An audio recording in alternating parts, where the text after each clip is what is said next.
Okay, I'll call the Public Works Committee meeting to order. Roll call, please. Cindy. Here. Seth. Here. Todd. Here. Andrew. Here. And Tanya. Here.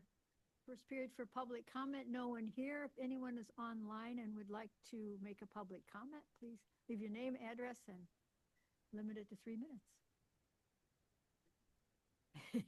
Was there anybody there? Okay. I just thought I'd sound professional. Approve. Guys, I hate to cut in, but your volume to me is really low. And I have everything turned up on my end. Sorry. Thank you for letting us know. Is it up there, Sarah?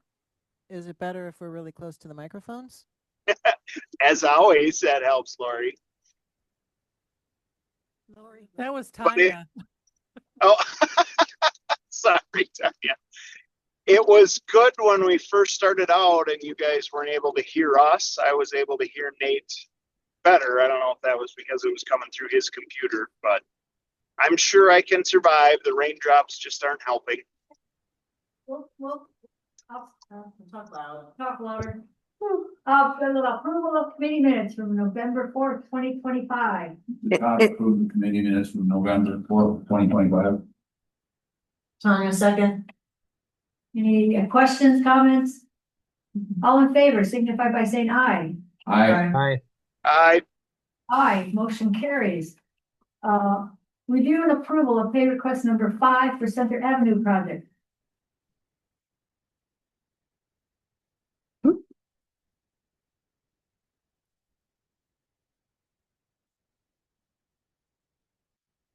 Okay, this is pay request 5. There's not a lot to it. Essentially, it's whatever else was not included in the previous 4 pay requests that's been done this year. And so, as you can see, it's pretty straightforward. It is a slightly different number than the one that you got today, just because we caught some of the quantities and corrected them. But this is the common excavation, so they've got 10% of that there, that the 13,665. And the only other thing was the warning detectable ramps. So this is the number that was different. They had a total of 30, and it should be 18.25. And the short of why there's a decimal point for something like this is because we use like a radius formed version, and so it's slightly larger. Nonetheless, this is the number that we want. That's the total amount of work on this pay request. And then we have our total completed to date minus our retainage, and we get 13,872 and 38 cents. Any questions? Anyone want to make a motion? Hey. This is how to make a motion that we pay the 13,872.38. Pay request number 5. That's the one. This is AJL second. Okay, motion by Todd, second by AJ. All in favor, or be roll call, please. Seth. Aye. Todd. Aye. Andrew. Hi. Tanya. Aye. And Cindy. Aye, motion carries. Discussion with possible approval on new non-interest bearing bank account for Center Avenue Safe Drinking Water Loan. Okay, so part of the loan requirements on our safe drinking water loan is that we have monthly payments put aside into a non-interest bearing savings account or checking account, but it doesn't matter. I think I don't have anything, just says bank account, but I will put it in checking. And what that will happen then is every year when the payments are withdrawn to pay for the loan payment, the money is there. It's very common in the safe drinking water and the clean water fund loans that they want a separate account. They don't just pull it from the general fund. It requires a separate account. Unfortunately, they also require it's non-interest bearing. Oh, really? Yeah, I'm really just funny about that. But we have 3 other accounts that are like that, so. Yeah, I would much prefer being able to drive and stop them, but, Yeah. so I need to set those up. It is a requirement, and this then this one is for the safe drinking water, and I just need the approval. And in the motion, I need to have that Lori and I can be signatories on the account. Okay, Cheryl, I'm sorry. Mhm. I am sorry. What is the safe drinking water and clean water? Oh, it's the funding that we received. It's safe drinking water is a loan, low interest rate loan through the DNR or through the state. Same with the Clean Water Fund, only we got some principal forgiveness. It's for our Center Avenue project. For the center. Yeah, Okay, thanks. sure.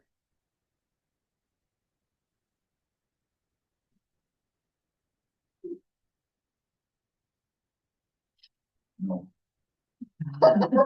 Too much.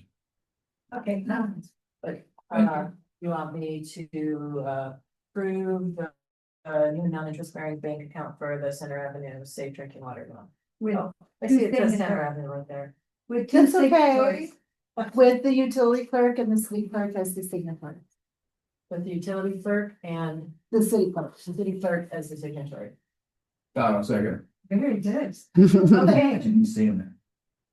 good. Motion by Tanya, second by Todd. Any questions, discussion?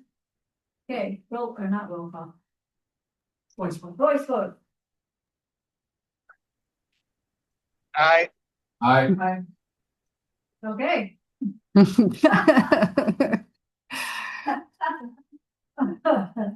Any nays? Okay. Motion carried. Discussion with possible approval on new non-interest bearing bank account for Center Avenue Clean Water Fund loan. This is just the second account I need to open up. Unfortunately, they won't let me open up one for both. I need one for each loan. So this is just the Clean Water Fund, non-interest bearing account that is required to be set up under the same conditions as the safe drinking water bank account. And I will need the motion to say utility clerk and city clerk. as well. Okay. Just read what it says, Todd, it'll be fine. Do it. This is Tanya, I'll make a motion to approve the new non-interest bearing bank account for Center Avenue Clean Water Fund loan with the utility clerk and city clerk as signatory. I don't second it. Motion and a second. All in favor signify by saying aye. Aye. I, Opposed? Motion carries. Construction project updates. So, I know Cindy wanted to talk about the landfill. I can start there. Well, it's a construction project right now, so to speak.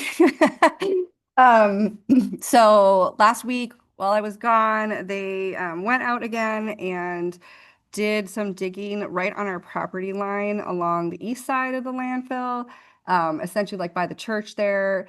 Mike was was concerned that there may be garbage beyond the fence, and so that was what we wanted to confirm. And we did find it. It got it shrank in size as it went towards the property line, which is good, but it was in fact outside of the fence there. So we will end up moving the fence. And what they ended up doing was they sort of did a trench that was north and south, and then they moved east and west, up towards one of the probes. And that's where they started seeing more garbage.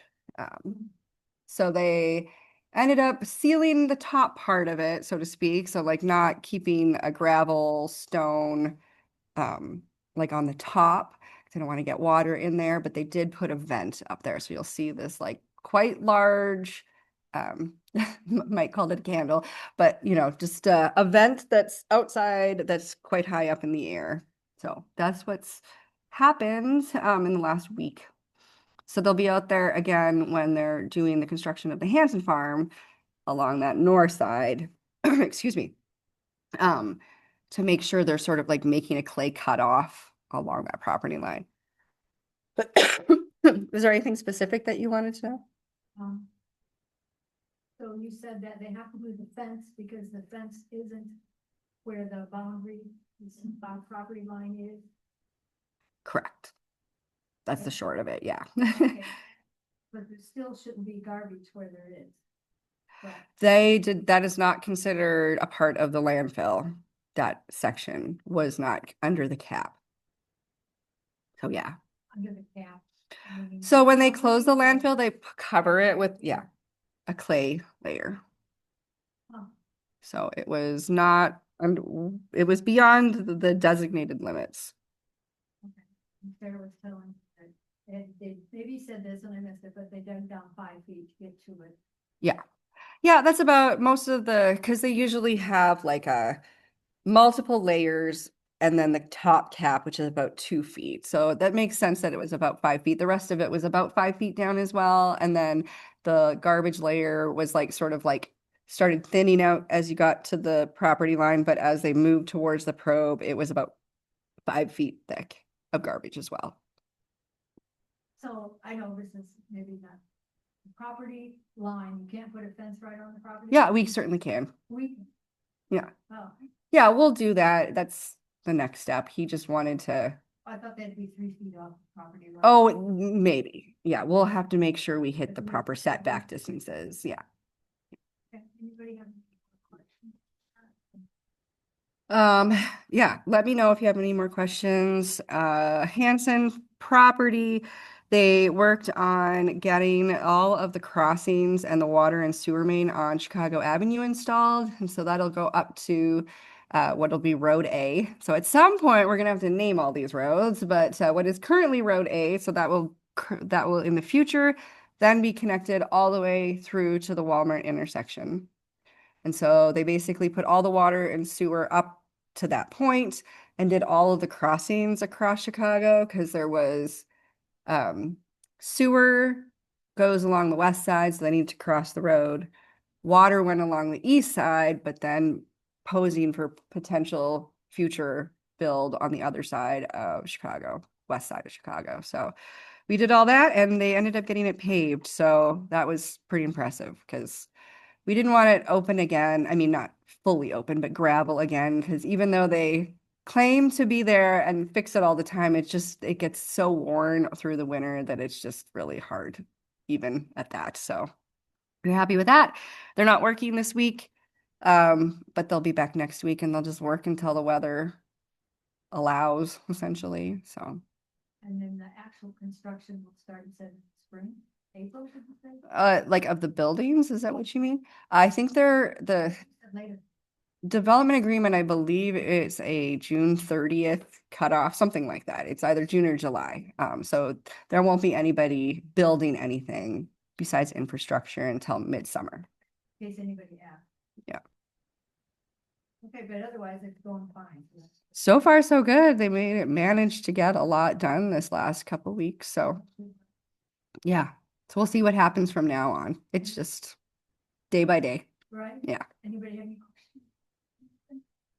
Okay, how about streets and utility department updates? Oh boy, do you have an update for utilities that you want to get in? Just briefly, Go for it. I just wanted to thank Sarah and Sarah in the committee, the Public Works Committee. Thanks Sarah Granger and Sarah Camp, my billing clerk, for covering for me while I was out for the 2.5 weeks or so. It was so nice that I could actually concentrate on just healing instead of always worried about what was happening here, or having to call Lori, or having to call in, or having to, sign into work. It was very nice. And I think that Sarah and I and Sarah Camp work really well together. I think we really have a good team in the office here. But I just wanted to let you guys know that Sarah and Sarah have really been great. And on that note, I had a week vacation scheduled, so I'm still taking. So I'm anticipating I'll get the same response, but being gone only a week at the beginning of the month is a lot different. But then I just want to let you know, guys, believe it or not, it's for Lori and I, it's the end of the year.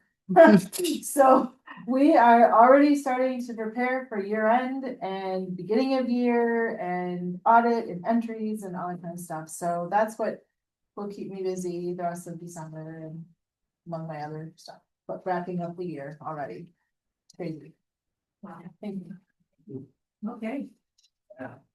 Oh boy. I wasn't even thinking we were gonna get this far in the agenda. So let's see. trying to get all of our grant stuff wrapped up.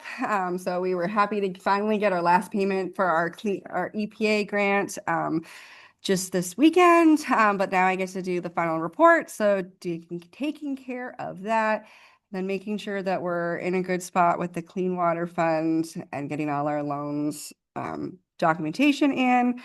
And trying to think to the future. So we met with Town and Country Engineering last week at the wastewater plant. If you remember, they were doing like a full assessment of our water, or excuse me, our wastewater infrastructure. So that was really informative. It's never all done, right? So we had our big upgrade. Well, it would have been 8 years ago now. We're probably getting ready for another one in the next 2 to 3 years. So getting ready to figure out what that looks like. A lot of what we did was we're not replacing what we currently did, right? All that stuff was just such a leap forward from our 40-year-old plant.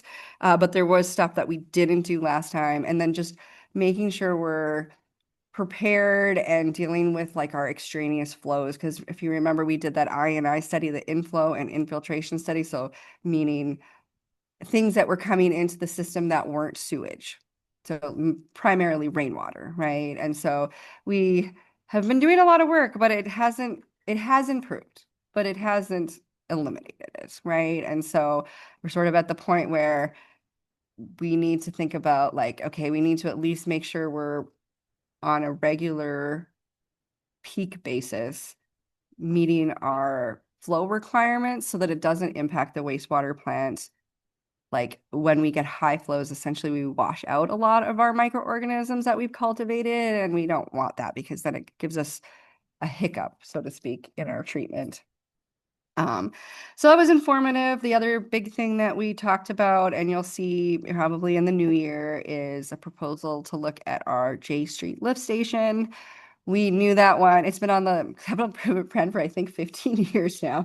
But we've been holding off because we really wanted to get as close as we could with the I&I flows, because that's one of the areas that we see the highest flows for I&I, and you don't want to over design. And so we're getting that prepared. And so we'll be talking a lot more about that. I will say that I was really upset to hear that prices have almost doubled from where we were when we built the 14 North lift station, which we did at the same time as the wastewater treatment plant upgrade, because Cheryl and I have been doing budget numbers, and he's like, yeah, you may as well just throw that out. And we thought we were ahead of it. So this is why we do the planning, right? So that like we're not just having an emergency where we need to do these things. But I would say we're probably looking at a J Street lift station project in 2027. And I would imagine our wastewater treatment plant upgrade would be like 28, something like that. So trying to get ducks in a row, because we never want to just truly pay 100% of the cost, right? We want to see if we can find grant funding and things like that to alleviate the pressure. So that was, I guess, an interesting thing that happened just before I left. And I think in terms of looking at the other side of it, we talked a little bit before about like what street projects are coming up and how to make do with what we got. We are going to have a serious conversation soon about West South Street and what to do about it, because I did apply to get West South Street covered for a reconstruction project. It's predominantly general fund funds, and I ended up with 400,000 from the DOT. It was not what I wanted out of the DOT. At the time, they said you could get 90% funded. This was back when Karen was mayor. We checked the box, sent it in, and they came back with this. I've been talking to them about like what's the best way forward with like, we would have liked $900,000, not $400,000. And they said that they've now capped the discretionary fund limit to be $400,000. So long story short, if I reapplied, which I could, I wouldn't necessarily be getting 900,000. I might just be getting that 400,000 again. And I would have to it's a very competitive pool, right? Our discretionary fund. So surface condition, yeah, both South Streets are terrible. So I would say East South Street, 3 of the blocks that we were talking about before are worse in terms of condition, but West South Street's not great either. And there are some underground stuff to take care of, but not a lot. It's primarily surface. And like the retaining walls that we have on that stretch are pretty terrible. And we would probably end up for the sidewalk with like a multi-use path to kind of keep the like connection Rock Avenue South up like through the park and stuff. So we can talk about it, but it is sunsetting in 2027, which means we waited as long as we can to decide if we're going to use that money or not. And also last meeting, you mentioned something that had been found in a test at the wastewater treatment plant that you said was like 300%. Oh, yeah. That's a good question. I don't know if we have our data back yet. I haven't heard from Brock, although it could have happened last week while I was gone. So we ended up having mercury that was like 300, which is, we've never had over 5. It doesn't even make sense because if you backwards calculate the quantities, like this is a tank that we mix that's 600,000 gallons. So to get that strength, I mean, I don't even know what we would get in the system that possibly could get a number like that. So we basically just resample, right? You get incorrect samples occasionally. So we resample because we don't want to go forward with that number. Because even though we know that it's not correct, it would be the number we would need to use when we calculate everything, and we would like shut the fields down. I mean, that would be the last time we could apply on them. So we're in a holding pattern until we get that sample back, which hopefully will be right away here. I know we sampled the samples at the lab. We're just waiting for the lab to give us the results. AJ or Beth?